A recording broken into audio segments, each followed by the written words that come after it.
Chapter second Indian agriculture यानी भारतीय कृषि, क्लास 12th इंडियन इकोनॉमी का।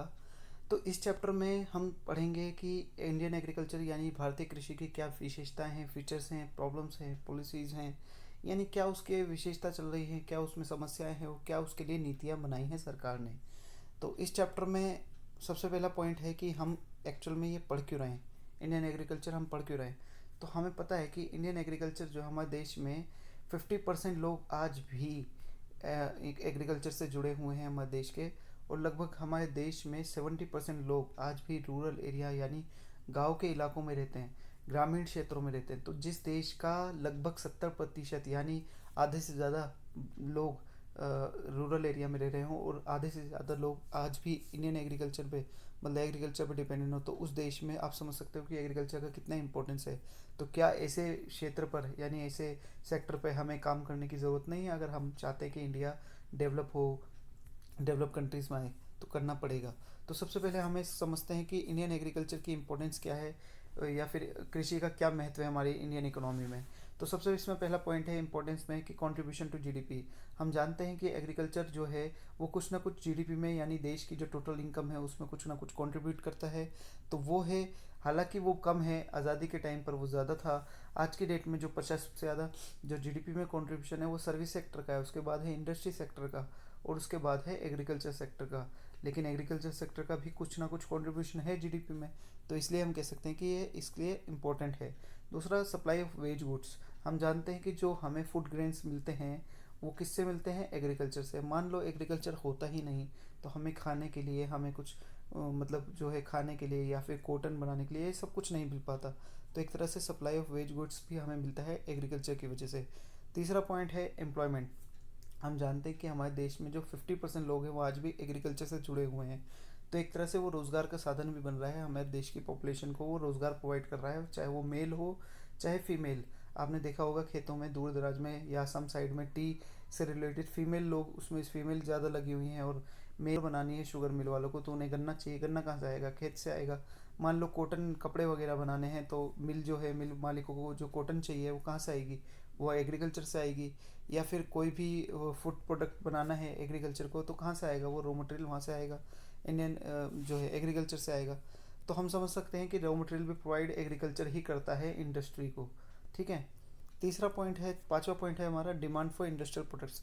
हम जानते हैं कि मान लो इंडस्ट्री जो है सारे सामान बना रही है, प्रोडक्ट्स बना रही है, ट्रैक्टर बना रही है, कार बाइक्स बना रही है और भी चीज़ें बना रही है, तो उसके लिए उसे खरीदेगा कौन, उसे खरीदेंगे अगर मान लो फार्मर्स के पास इनकम होगी या फार्मर्स जो है अच्छा ग्रोथ करेंगे तभी तो उनकी डिमांड होगी इंडस्ट्रियल प्रोडक्ट्स की। अगर मान लो उनकी डिमांड्स इनकम ही ना हो तो इंडस्ट्रियल प्रोडक्ट्स की डिमांड कहाँ से करेंगे। ठीक है। तो हम समझ गए कि इंपॉर्टेंस एग्रीकल्चर की इसलिए है क्योंकि वो कंट्रीब्यूशन करता है जीडीपी में, वेजिटेबल्स की सप्लाई करता है, रोजगार देता है, रॉ मटेरियल प्रोवाइड करता है और डिमांड करता है इंडस्ट्रियल प्रोडक्ट्स की। अब आप आते हैं इसके फीचर्स पर। हम देखते हैं भारतीय कृषि की क्या क्या विशेषताएं हैं, क्या क्या फीचर्स हैं।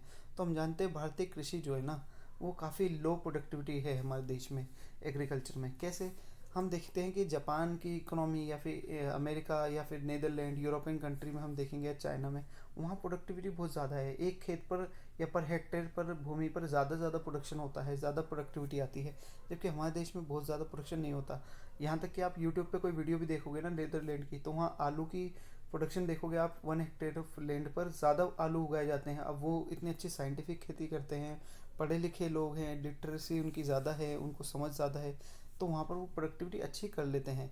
जबकि हमारे देश में लिटरेसी लो है ना। हमारे देश में जो है इतनी साइंटिफिक नॉलेज नहीं है, किसानों को इतना पता नहीं है कि कैसे नॉलेज को मतलब सूचनाएं लेनी है, उसका फ़ायदा उठाना है, किस तरीके से खेती करनी चाहिए, क्या करना चाहिए, उनको इतनी नॉलेज नहीं है। तो इस चक्कर में प्रोडक्टिविटी हमारे देश में बहुत ही कंपेरेटिवली लो है, हमारे देश से कई गुना ज़्यादा है चाइना, अमेरिका, जापान और यूरोपियन कंट्री में। इसके बाद दूसरा पॉइंट है डिस्गाइज अनएम्प्लॉयमेंट। तो हम देखते हैं कि हमारे देश में छिपी हुई बेरोज़गारी है, यानी लोग बेरोज़गार हैं लेकिन छुपे हुए हैं, डिस्गाइज हैं, हिडन हैं। कैसे, मान लो हमारे देश में क्या है ना, पैटर्नल बिजनेस पे ज़्यादा गौर किया जाता है, या फिर जैसे एक किसान का खेत है, अब उसके बच्चे वो भी उसमें लग गए। ठीक है। तो हम डिस्गाइज अनएम्प्लॉयमेंट को ऐसे डिफाइन कर सकते हैं कि वह बेरोज़गारी है जिसमें लोग व्यक्ति काम करते हुए तो दिखता है, प्रतीत होता है, लेकिन एक्चुअल में उसका प्रोडक्शन में कोई कंट्रीब्यूशन या योगदान नहीं होता। अगर उसे खेत से हटा भी लो तो वो भी उसका प्रोडक्शन जो है खेत का वो उतना ही रहेगा, यानी उसका कंट्रीब्यूशन कुछ नहीं हो रहा था जो व्यक्ति लगा हुआ था, यानी वो छिपी हुई बेरोजगारी में था। दिख तो रहा था रोजगार में, लेकिन वो बेरोजगार ही था। तो इसका जो है हम देखेंगे वो ऐसे है कि मान लो एक खेत पर 3 लोगों की आवश्यकता है, लेकिन उस पर 5 लोग काम कर रहे हैं, जो 2 लोग हैं ना वो छिपे हुए बेरोजगार हैं। दिख तो रहे हैं काम करते हुए, लेकिन छिपे हुए बेरोजगार हैं। तो ये 2 विशेषताएं। तीसरी विशेषता हमारे देश की जो कृषि की है वो है डिपेंडेंस ऑन रेनफॉल, यानी वर्षा पर निर्भरता। यानी हमारे देश में वर्षा पर बहुत ज़्यादा निर्भर है। यानी अगर देश का मानसून अच्छा हो गया या बारिश अच्छी हो गई तो प्रोडक्शन अच्छा हो जाएगा, और बारिश अगर सही नहीं हुई, है ना, ज़रूरत से ज़्यादा हो गई, ज़रूरत से कम हो गई, गलत टाइम पर हो गई, ये सही समय पर नहीं हुई, तो हमारे देश में एग्रीकल्चर ख़राब हो जाता है। क्योंकि हमारे देश में सिंचाई के इतने प्रचुर संसाधन नहीं है। ना ही वहाँ, ना ही तो इतनी नहरें हैं, ना ही रिवर्स हैं, ना ही ट्यूबवेल्स हैं। तो इतना जो मतलब काफ़ी है, लेकिन उतना नहीं है जितना होना चाहिए। हालांकि मेरे ख्याल में 50-40% ही सिंचाई के संसाधन हैं। अगला है कि सब्सिस्टेंस फार्मिंग, जो हमारे देश में जीवन निर्वाह की थी। हमारे देश में जो किसानों का पर्सपेक्टिव रहा है ना, वो अब तक ऐसा रहा है कि सिर्फ जीने के लिए कमाना है, ना तो एक्सपोर्ट करना है, ना ही इतना प्रोडक्शन करना है, सिर्फ जीवन निर्वाह खेती करनी है। यानी पर्सपेक्टिव भी हमारे देश की जो एग्रीकल्चर रही है, इंडियन एग्रीकल्चर, उसकी विशेषता रही है कि सब्सिस्टेंस फार्मिंग करनी है, जीवन निर्वाह। तो ये भी हमारे देश की एग्रीकल्चर की कहीं ना कहीं विशेषता रही है। इसके अलावा लेक ऑफ मॉडर्नाइज फार्मिंग, यानी आधुनिक खेती का बड़ा अभाव रहा है। तो जैसा कि मैंने अभी बताया था कि हमारे जो देश में लिटरेसी लेवल लो है, यानी पढ़ाई लिखाई कम है। अब मान लो आपको किसी किसान को या किसी को पढ़ना लिखना नहीं आता, एंड्रॉयड मोबाइल चलाना नहीं आता, या फिर सूचना कैसे कलेक्ट करनी है, उसका सूचना का यूज़ कैसे करना है, ये सब उसको नहीं आता, तो वो मॉडर्नाइज फार्मिंग कैसे करेंगे। मतलब केमिकल फर्टिलाइजर कैसे यूज़ करने हैं, कैसे किस तरीके से हमें प्रोडक्शन करना है या फिर खेती करनी है। तो अगर ये सब नॉलेज नहीं होगी तो उसको मतलब मॉडर्नाइज फार्मिंग नहीं हो पाएगी ज़्यादा, तो प्रोडक्टिविटी भी लो रहेगी। नेक्स्ट हमारा फीचर इंडियन एग्रीकल्चर का स्मॉल होल्डिंग्स है या फिर लघु जोते हैं।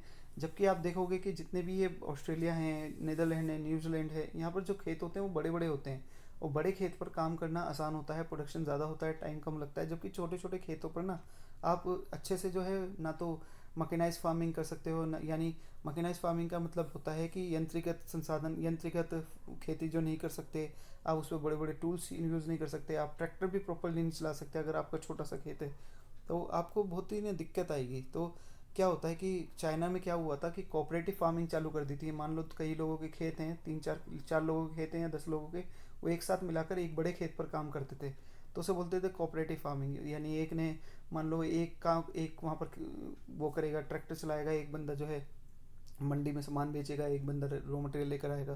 तो इसे कोऑपरेटिव फार्मिंग बोलते हैं। वो इसीलिए की थी कि लोगों के पास छोटी छोटी जोते थी, लघु स्मॉल होल्डिंग्स थी। ठीक है, इसके बाद हम आ जाते हैं प्रॉब्लम्स क्या है हमारे इंडियन एग्रीकल्चर में। तो हम देखेंगे कि इंडियन एग्रीकल्चर की कुछ समस्याएं भी हैं। तो पहली समस्या है इरीगेशन फैसिलिटीज़। तो जो हमने अभी जो अभिनव विशेषताएं पढ़ी थी, जो अच्छी नहीं थी विशेषताएं, उन्हीं को हम मान लेंगे कि वही हमारे देश की इंडियन एग्रीकल्चर की समस्याएं भी हैं। तो पहली समस्या है कि सिंचाई की सुविधाओं का अभाव है।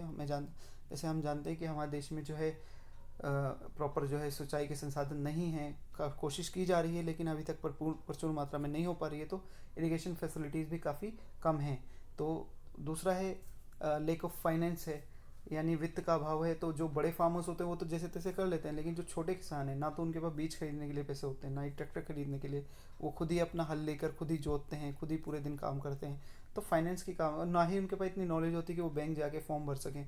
फॉर्म भर भी देते हैं जैसे तैसे, तो उन्हें लोन नहीं मिल पाता। तो कुल मिला के फाइनेंस का अभाव है। उन्हें छोटे मोटे किसानों को इतनी पढ़े लिखे नहीं होते, उनका कोई भी जो है उनको शोषण कर देता है, उनका बेवकूफ़ बना देता है, क्योंकि उनको पता नहीं होता। और छोटे मोटे जो आपने रिश्तेदारों आसपास वालों से किसान से जो लेते हैं लोन, तो उन्हें उसमें फंसा देते हैं, वो ब्याज व्याज के बट्टे के चक्कर में। अगला है कन्वेंशनल आउटलुक, यानी परंपरागत दृष्टिकोण। अब किसानों के साथ इंडियन एग्रीकल्चर में एक प्रॉब्लम ये भी रही है कि कन्वेंशनल आउटलुक रहा है, यानी परंपरागत दृष्टिकोण रहा है। कभी ये सोचा ही नहीं कि हम इसको है ना एक्सपोर्ट भी कर सकते हैं, हम पूरी दुनिया में छा भी सकते हैं। ऐसा भी हो सकता है कि इंडियन एग्रीकल्चर प्रोडक्ट की इतनी डिमांड हो जाए, हम अपना सब्सिडेंस फार्मिंग करते रहे। हमने कभी सोचा ही नहीं कि हम कमर्शियल फार्मिंग भी करेंगे। हम एक कंजम्पशन बेस्ड इकोनॉमी बनकर रह गए, यानी जो उगाते हैं खुद ही खा जाते हैं, उसको एक्सपोर्ट करना है। अगर हम ज़्यादा उसको कन्वेंशनल आउटलुक को चेंज करके मॉडर्न आउटलुक लाते, यानी अपना जो पर्सपेक्टिव है और दृष्टिकोण है उसको चेंज करते और दुनिया में एक्सपोर्ट करते अपना सामान, अपनी हर चीज़, मतलब जैसे कि पुराने टाइम में था अंग्रेज़ों के आने से पहले, तो हम काफ़ी ना इसमें ऊपर उठ सकते थे। तो उसके लिए अभी काम चल रहा है, गवर्नमेंट और सब लोग उसके लिए उसका संज्ञान ले रहे हैं। लेकिन अब फिलहाल ये कन्वेंशनल आउटलुक की वजह से हमारे इंडियन एग्रीकल्चर की समस्या है फिलहाल।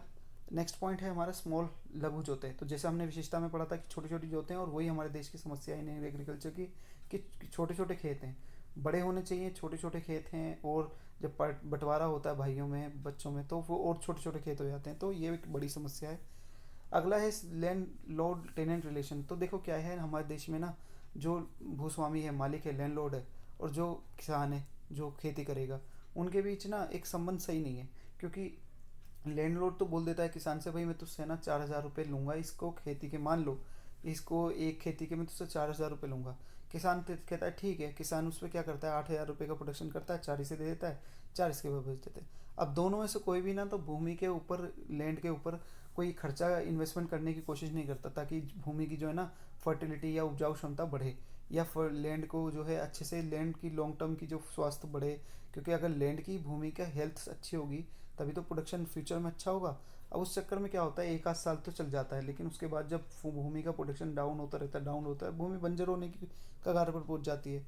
तो ये भी एक सीन है। और लैंडलॉर्ड का टेनेंट का रिलेशन ये है कि दोनों एक दूसरे को ना मतलब कोई आपस में वो नहीं रहता, तो दोनों का एक दूसरे से ज़्यादा से ज़्यादा कमाने का वो रहता है। तो एक तरह से ये भी है, और थोड़ा लैंडलॉर्ड जो है शोषण भी करते हैं टेनेंट का। तो ये भी एक समस्या है। अगला है कि इसमें 6 पॉइंट है लेक ऑफ ऑर्गेनाइज मार्केटिंग। हमारे देश में ना ऑर्गेनाइज मार्केटिंग की प्रॉब्लम है। हालांकि इस पर काम किया जा रहा है, ई मार्केटिंग अपनाई जा रही है, ताकि ना सभी फसलों के रेट्स और कैसे कैसे लेन देन करना है, यह स्टॉक एक्सचेंज होता है उसको, उसके और कदम बढ़ाए जा रहे हैं। लेकिन अभी फ़िलहाल की ये समस्या है कि अपने देश में ना ऑर्गेनाइज मार्केटिंग नहीं है। ऑर्गेनाइज नहीं है कुछ भी मार्केटिंग। तो बिचौलिए क्या होते हैं, फार्मर्स को शोषण करते हैं, फार्मर्स को गलत गलत प्राइस बता के, या फिर बार्गेनिंग पावर। मान लो एक किसान है, वो मंडी गया, अब मान लो उसके पास जो राइस है या फिर जो भी है वो उसका बिक नहीं रहा है, या फिर जो खरीदने वाले हैं वो एक साथ इकट्ठा हो गए, उन्होंने बोला भाई तो ये इतने पैसे देंगे हम, मान लो 100 रुपीज़ देंगे बस इसका। अब वो सोचेगा कि मैं अगर यहाँ नहीं बेचूंगा तो मैं कहाँ जाऊँगा, तो उसे बेच कर आना पड़ता है। तो एक तरह से ऑर्गेनाइज मार्केटिंग नहीं है, बार्गेनिंग पावर जो है ना किसान की वो बहुत कम है। तो ये प्रॉब्लम्स हमारे सामने फेस होती है। तो इंडियन एग्रीकल्चर की हम विशेष हमने समस्या देख ली कि इरिगेशन प्रॉब्लम है, फाइनेंस की प्रॉब्लम है, कन्वेंशन आउटलुक है, स्मॉल एंड होल्डिंग्स है, लैंडलॉर्ड का टेनेंट का रिलेशन है, और ऑर्गेनाइज मार्केटिंग की कमी है। नेक्स्ट है कि क्या कुछ रिफॉर्म्स भी किए गए हैं, क्या कुछ रिफॉर्म्स भी किए गए हैं। तो ये एक बहुत अच्छा क्वेश्चन है या पॉइंट है कि क्या भारतीय अर्थव्यवस्था में या कृषि में कोई सुधार किए गए हैं। तो जी हाँ, किए गए हैं। 3 तरह के सुधार किए गए हैं। टेक्निकल रिफॉर्म्स यानी तकनीकी सुधार, इंस्टीट्यूशनल रिफॉर्म्स यानी संस्थागत सुधार, जनरल रिफॉर्म्स यानी सामान्य सुधार। तो हमें समझना पड़ेगा तकनीकी सुधार, संस्थागत सुधार और सामान्य सुधार होते क्या हैं। तो इन तीनों को थोड़ा सा अब इलेबोरेट करके देखते हैं। तो पहले इसे हिंदी में देख लेते हैं कि तकनीकी सुधार मतलब होता है जब हम ज़्यादा अच्छे बीज यूज़ करें, और रासायनिक खाद यानी केमिकल फर्टिलाइज़र यूज़ करें, कीटनाशक दवाइयों का यानी इंसेक्टिसाइड का यूज़ करें, और वैज्ञानिक खेती यानी मकनाइज या साइंटिफिक फार्मिंग का यूज़ करें, और मॉडर्न टूल्स यूज़ करें, तो उसे बोलते हैं हम टेक्निकल फार्मिंग रिफॉर्म।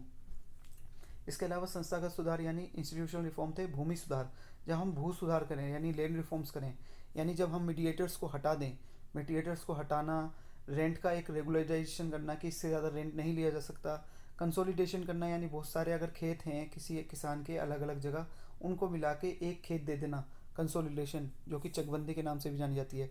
तो ये करना, भूमि की उच्चतम सीमा यानी एक हाईएस्ट लिमिट निर्धारित करना है एक किसान के पास, इससे ज़्यादा लैंड लॉर्ड के पास उससे ज़्यादा ज़मीन नहीं हो सकती, और सहकारी खेती यानी कोऑपरेटिव फार्मिंग। तो इनको बोलते हैं हम इंस्टीट्यूशनल यानी संस्थागत सुधार। तीसरा है सामान्य सुधार। सामान्य सुधार होता है जनरल रिफॉर्म्स यानी सिंचाई सुविधाओं का विस्तार करना, साख का प्रावधान करना यानी फाइनेंस का अवेलेबिलिटी को बढ़ाना, रेगुलराइज मार्केट यानी कमिटी मार्केटिंग को सही करना, और कीमत समर्थन नीति यानी मिनिमम सपोर्ट प्राइस। अब इसे देखते हैं आगे। तो सबसे पहले टेक्निकल रिफॉर्म्स क्या होते हैं, जैसे कि मैंने बताया था कि टेक्निकल रिफॉर्म्स में आता है HYV सीड्स का यूज़ करना। जैसे HYV का मतलब होता है हाई यील्डिंग वेराइटी सीड्स, यानी एक अच्छे बीजों का उपयोग करना, हाई यील्डिंग जो ज़्यादा उत्पादन करते हैं। क्या हुआ था 1966 से पहले ना बाहर के देशों ने ना इन HYV सीड्स का प्रयोग करना चालू कर दिया, तो जिससे उनके देशों में खाद्यान्नों की चमत्कारी रूप से वृद्धि हुई थी। तो हमारे देश में भी 1966 के बाद इसका यूज़ किया गया, जिसको नाम दिया गया ग्रीन रिवोल्यूशन, और जिसकी वजह से हमारे देश में चमत्कारी रूप से उत्पादन में इतनी वृद्धि हुई कि हम उसमें खाद्यान्नों में आत्मनिर्भर बन गए। उससे पहले हम दूसरे देशों पर निर्भर रहते थे। इसके अलावा केमिकल फर्टिलाइजर्स का भी यूज़ किया गया, यानी रासायनिक उर्वरकों का, जिससे भूमि को है ना एकदम से अच्छी जो है पौष्टिक तत्व मिलते हैं। जो भी उनके नाइट्रोजन वगैरह जो भी होते हैं पौष्टिक तत्व मिलते हैं भूमि को, जिससे उसकी उपजाऊ क्षमता बढ़ती है और जो भी प्रोडक्शन होता है खेत पर वो बढ़ जाता है चमत्कारी रूप से। और इंसेक्टिसाइड पेस्टिसाइड, क्योंकि कीड़े मकोड़े जो होते थे वो हमारे खेत को, हमारी जो प्रोडक्शन होती थी उसको खा जाते थे, तो इंसेक्टिसाइड पेस्टिसाइड यूज़ करने से एक तरह से प्रोडक्शन बढ़ा। और मॉडर्न टूल्स यानी ट्रैक्टर वगैरह और जो भी यंत्रगत साधन है ना, इलेक्ट्रॉनिक संसाधन है यूज़ करना, मतलब मान लो प्रोडक्शन को कैटेगराइज करना है, धान को हटाना है गेहूँ से, या जो भी अलग चीज़ें हैं, साइंटिफिक एग्रीकल्चर करना, कब उगाना चाहिए, कब बीज बोना है, कब काटना है, कब क्या करना है। और इंडियन मेट्रोलॉजिकल डिपार्टमेंट जो है, जो वो फोरकास्ट करता है कि अब मानसून आने वाला है, अब बारिश आने वाली है, अब नहीं आने वाली, तो ये उसके हिसाब से प्लानिंग करके काम करने को बोलते हैं साइंटिफिक एग्रीकल्चर। और मॉडर्न टूल्स का यूज़ करना, HYV सीड्स का यूज़ करना, केमिकल फर्टिलाइज का यूज़ करना, इंसेक्टिसाइड, इन सबको बोलते हैं हम टेक्निकल रिफॉर्म्स यानी तकनीकी सुधार। इसके बाद आ जाते हैं हमारे संस्थागत सुधार यानी इंस्टीट्यूशनल रिफॉर्म्स, यानी हमें भू सुधार भी बोलते हैं, लैंड रिफॉर्म्स। इसमें आप मिडिल मैन जितने भी थे, क्या हुआ, फार्मर्स ने जब कुछ उगाया तो उसे जब वो बेचने चला तो बीच में लोग आ रहे हैं, या फिर जमींदार के बीच में ज़मीन के इसके लोग आ रहे हैं, तो ये मिडल मैन को ख़त्म कर दिया। ये एक रिफॉर्म सुधार किया गया। दूसरा सुधार किया गया कि रेंट को रेगुलाइज कर दिया गया कि 1/3 से ज़्यादा कोई रेंट, यानी 33% ऑफ प्रोडक्शन से ज़्यादा कोई रेंट नहीं ले सकता। तीसरा कंसोलिडेशन यानी चकबंदी की गई, एक किसान के जगह जगह खेत हैं उसको मिलाकर एक खेत दे दिया, ठीक है। और लैंड सीलिंग, एक किसान के पास इससे ज़्यादा या लैंडलॉर्ड के पास इससे ज़्यादा नहीं हो सकती, एक लैंड सीलिंग, एक उच्चतम सीमा निर्धारित कर दी। और पांचवा है कोऑपरेटिव फार्मिंग, यानी अगर कई किसानों के छोटे छोटे खेत हैं तो उनको मिलकर, जैसे अमूल है ना, अमूल क्या है, कोई अमूल का एक अकेला मालिक नहीं है, अमूल एक कोऑपरेटिव फर्म है, कोऑपरेटिव फर्म है, कंपनी है, जिसमें काफ़ी सारे जो है दूध के जो है प्रोडक्शन करने वाले एक साथ मिलकर कोऑपरेटिव वो करते हैं, काम करते हैं। उसी तरह कोऑपरेटिव फार्मिंग होती है, चाइना ने भी इसका प्रयोग किया था, कई सारे फार्मर्स एक साथ मिलकर प्रोडक्शन किया और जिससे उनके प्रोडक्शन में काफ़ी वृद्धि हुई, क्योंकि इससे क्या होता है ना, टाइम और कॉस्ट दोनों घट जाते हैं और प्रोडक्शन ज़्यादा होता है, प्रोडक्टिविटी बढ़ती है, ठीक है। इसके बाद है, तो हमने देख लिया कि इंस्टीट्यूशनल रिफॉर्म्स में हमने ये सारे पॉइंट्स देखे हैं कि अब मिडल मैन का हटाना, regulation of land, consolidation, land ceiling और कोऑपरेटिव फार्मिंग। इसके बाद हम देखते हैं कि अगला जनरल रिफॉर्म्स यानी सामान्य सुधार।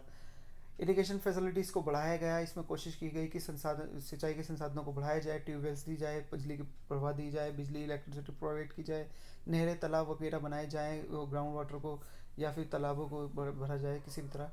तो और इसके अलावा क्रेडिट फैसिलिटीज़ इंप्रूव की गई गांव में और एग्रीकल्चर एरिया में, क्योंकि छोटे छोटे किसानों को जब लोन नहीं मिलेगा तो क्या कैसे करेंगे, तो जो है वहाँ से जो इनफॉर्मल जो होता था, यानी जो रिश्तेदारों से या किसानों, बड़े बड़े किसानों से लोन लेते थे, उनको कम करके वहाँ पर कमर्शियल बैंक को, यानी जितने भी बैंक से, उनको कहा गया कि आपको प्राइमरी लैंडिंग में एग्रीकल्चर को लैंड देना ही पड़ेगा। रीजनल रूरल बैंक्स खोले गए 1975 में, और एग्रीकल्चर के लिए नाबार्ड भी बनाया गया, national agriculture bank for rural development.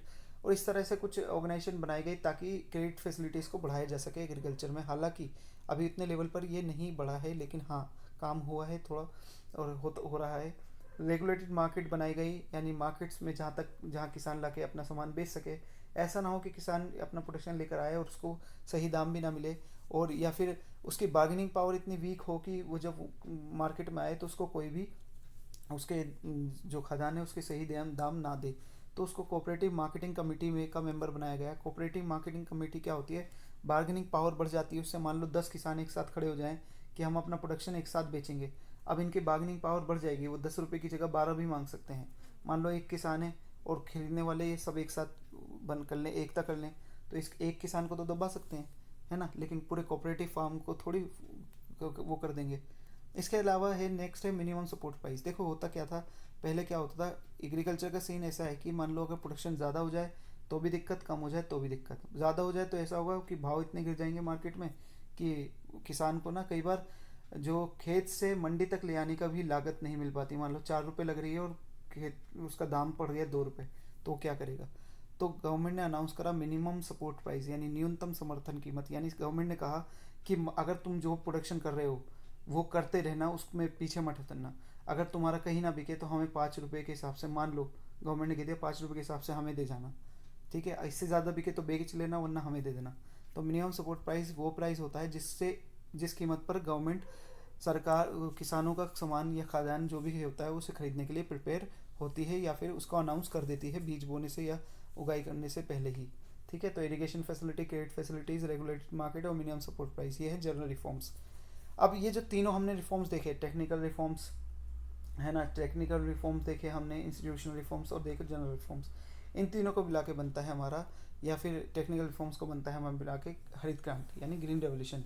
हरित क्रांति का मतलब होता है कि फूड ग्रेन्स में चमत्कारी रूप से वृद्धि हो जाना। तो हरित क्रांति का अभिप्राय है जो 1966 में आई थी अपने देश में, उसका मतलब है कि फूड ग्रेन्स में यानी खाद्यान्नों में एक तरीके से बहुत ज़्यादा वृद्धि हो जाना चमत्कारी रूप से। और वो हुई क्यों थी?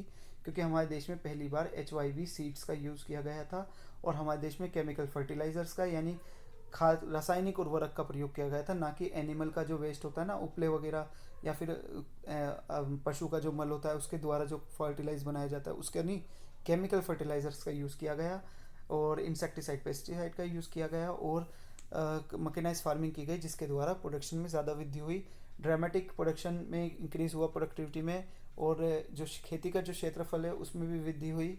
इसके अलावा जो हमारा जो पर्सपेक्टिव है सब्सिस्टेंट फार्मिंग से वो कमर्शियल फार्मिंग हो गया। पहले हम क्या सोचते थे, बस जितना उगा लेंगे उतना खा लेंगे बस, और क्या रखा है। लेकिन उसको चेंज हुआ उस पर्सपेक्टिव में, उस आउटलुक में, अब हम कमर्शियल फार्मिंग भी करने लगे और सेल्फ सफिशिएंट हो गए। उससे पहले क्या हुआ था, 1962 में जब चाइना वार हुआ था और 1965 में जब पाकिस्तान से वार हुआ था, तब हमारे को विदेशी कंट्रीज़ ने हमारी मदद नहीं की थी और हमें जो है दिक्कत हुई थी। तो उसके बाद हमने अब सेल्फ सफिशिएंट बनने की कोशिश की और हम सेल्फ सफिशिएंट बन भी गए उसमें। ठीक है, आत्मनिर्भर बन भी गए फूड ग्रेन्स में। इसके बाद नेक्स्ट पॉइंट है कि लिमिटेशंस, क्या कुछ कमियां भी रही ग्रीन रेवोल्यूशन की? तो बिल्कुल रही। हमारे देश में ग्रीन रेवोल्यूशन तो आया लेकिन कुछ कमियों के साथ आया। पहली कमी थी कि ये कुछ ही फसलों तक सीमित था। इसमें ऐसा नहीं था कि बहुत सारी फसलों में ये हो गया, नहीं, कुछ ही गेहूँ चावल और एक आध फसल के साथ ही इसका इसमें का फ़ायदा हुआ। यह नहीं कि कॉटन वगैरह और बहुत सारी चीज़ों का इसमें प्रोडक्शन में फ़ायदा हुआ, नहीं। दूसरा इसमें एक पॉइंट ये था कि कुछ ही राज्यों को इसका फ़ायदा मिला, हरियाणा पंजाब हो गया या फिर तमिलनाडु का कुछ भाग, आंध्र प्रदेश का, वेस्ट यूपी का, ज़्यादातर राज्यों को इसका भाग नहीं मिला, मतलब फ़ायदा नहीं मिला। और लिमिटेड फार्मर्स, कुछ ये नहीं कि सभी फार्मर्स को इसका इक्वली बेनिफिट मिला, नहीं। कुछ बड़े फार्मर्स थे उन्होंने इसका बेनिफिट उठाया क्योंकि उन्हीं के पास पैसा था HYV बीजों को खरीदने का, और उन्हीं के पास पैसा था केमिकल फर्टिलाइज़र लगाने का, या उन्हीं के पास पैसा था कि इंसेक्टिसाइड पेस्टिसाइड के डब्बे ला के यूज़ करने का। बाकी फार्मर्स के पास तो, छोटे फार्मर्स के पास तो पैसा नहीं था और उन्हें लोन्स भी नहीं मिल रहे थे। इसके अलावा इनइक्वालिटी भी थी, काफ़ी असमानता थी पूरे देश में, जितने भी जो किसान थे वो यूज़ कर पाने में या फिर ग्रीन रेवोल्यूशन का बेनिफिट उठाने में। तो इस तरह से हमारे जो ग्रीन रेवोल्यूशन था वो कुछ लिमिटेशंस के साथ आया। ठीक है, इसके बाद है क्या हमें अगले ग्रीन रेवोल्यूशन की आवश्यकता है? क्या भारत को एक अगले हरित क्रांति की आवश्यकता है, येस और नो? तो ये आपको कमेंट सेक्शन में बताना है।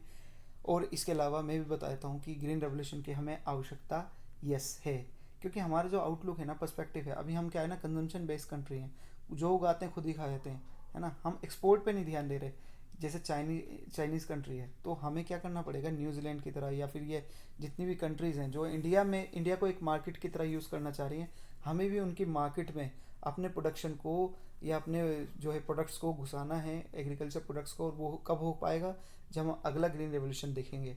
और हमें उस ग्रीन रेवोल्यूशन की बहुत ज़्यादा आवश्यकता है ताकि हम एक वर्ल्ड में एक बड़ी टॉप कंट्री और टॉप प्रोड्यूसर या टॉप एक्सपोर्टर बन के उभरें, पहले की तरह जैसे हम थे।